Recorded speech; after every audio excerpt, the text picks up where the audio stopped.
Samsung's Galaxy Fold 6 is planned to release by early July, and the interesting part is that the Fold 6 might finally get a price cut. From what we've heard so far, Samsung is going to release not one, but two versions of the Galaxy Fold 6. Specifically, this is going to come in the form of a Fold 6 and a Fold 6 Ultra. That being said, there are some conflicting rumors about how this is actually going to be implemented. One way they could do this is by releasing a cheaper version that would be branded as the Galaxy Fold 6, while the current model would be rebranded as the Galaxy Fold 6 Ultra. The other possibility is Samsung releasing a separate Ultra model that would be positioned above the current Fold. Whichever route they take, this might also be the year that Samsung finally updates the Fold's design. For the past few years, Samsung's been using basically the exact same design from the Fold 3, but instead of us getting the slightly rounded design that we're used to, we may end up getting a much flatter and more squared off design. This is also going to extend to the Galaxy Flip 6, which we're also expecting to be about half a millimeter thicker to accommodate a 4,000 mAh battery instead of the 3,300 one from the previous generations. One of the biggest surprises we've been hearing about the Fold 6, and probably one of the most pleasant ones,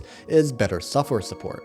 In the past, Samsung's only really offered a few years of software updates for their phones, and this was kind of bad news for Fold users since their $2,000 phones were going to be obsolete in just a few years. But we've been hearing other rumors lately that this could change completely, because apparently Samsung might be planning to offer up to 7 years of software updates and 7 years of security patches with the Fold 6 like they did with the S24 lineup. So if you're afraid that your expensive phone will end up being completely forgotten in just a few years, then this should offer you that little bit of assurance that you'll be able to keep it for as long as possible. Another thing we've been hearing about is the cameras. Some earlier rumors said that the Fold 6 would use the same 200 megapixel camera as the S24 Ultra. And this is pretty significant since cameras are usually the first thing that folding phones tend to sacrifice to give a better price, so giving the Fold 6 better cameras this time around would effectively bring it in line with the rest of the lineup. But lately we've been hearing that this probably won't actually be the case and that they'll still be sticking with the same 50 megapixel sensor that they used in last year's Fold. And if this is true, then there may actually be a good reason for this. A while back, Samsung announced that they made a 7-inch folding display that meets military-grade specifications for durability,